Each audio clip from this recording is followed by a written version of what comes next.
কর্ণাটকে মুখ্যমন্ত্রী পদ নিয়ে দড়ি টানাটানিতে অবশেষে দাঁড়ি পড়তে চলেছে।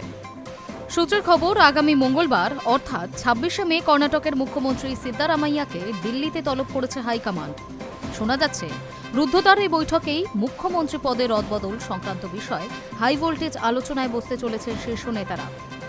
এদিকে এই খবর সামনে আসতেই কর্ণাটকের নানা জায়গায় উপমুখ্যমন্ত্রী ডিকে শিবকুমারের সমর্থনে পোস্টার পড়েছে। কর্ণাটকের কুর্সি কোন্দলের মাঝেই মুখ্যমন্ত্রী সিদ্দারামাইয়া জানিয়েছিলেন, হাইকমান্ড ডাকলেই তিনি দিল্লিতে যাবেন। শিবকুমারও জানিয়েছিলেন, হাইকমান্ড যে সিদ্ধান্ত নেবে উভয় নেতাই তা মেনে চলবে। এই অবস্থায় দিল্লির বৈঠককে ঘিরে রাজনীতির পারদ চড়তে শুরু করেছে। এদিকে কর্ণাটকের নেতৃত্ব পরিবর্তনের জল্পনা যখন মাথাচাড়া দিতে শুরু করেছে, সেই সময় মহীশূরে শিবকুমারের জন্মদিনের অনুষ্ঠান পালন করেছেন তার সমর্থকরা। সেখানে নেক্সট সিএম ডিকে বস নাম লেখা বিশেষ কেক কাটা হয়েছে। বেঙ্গালুরু থেকে বেলগাভে পর্যন্ত শিবকুমারকে হবু মুখ্যমন্ত্রী বলে উল্লেখ করে বিরাট বিরাট পোস্টার ও কাট আউট লাগানো হয়েছে। ২৬শে মে কর্ণাটকের মুখ্যমন্ত্রী সিদ্দারামাইয়াকে দিল্লিতে তলব করেছে হাইকমান্ড। শোনা যাচ্ছে, রুদ্ধদ্বার এই বৈঠকেই মুখ্যমন্ত্রী পদে রদবদল সংক্রান্ত বিষয়ে হাই ভোল্টেজ আলোচনায় বসতে চলেছেন শীর্ষ নেতারা।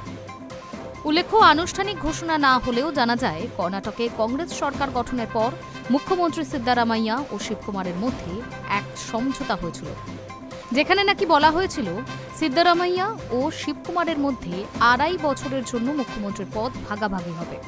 তবে ৩ বছরেরও সেই প্রক্রিয়া সম্পন্ন হয়নি, যার জেরে গত ৬ মাস ধরে মুখ্যমন্ত্রীর বদলের জন্য ক্রমাগত চাপ বাড়িয়ে আসেন শিবকুমারের সমর্থকরা।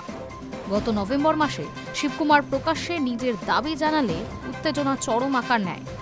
পরিস্থিতি সামাল দিতে মাঠে নামতে হয় খোদ রাহুল গান্ধীকে। এই অবস্থায় মঙ্গলবারের এই বৈঠক নিয়ে কর্ণাটকের রাজনৈতিক জল্পনা চরম আকার নিয়েছে।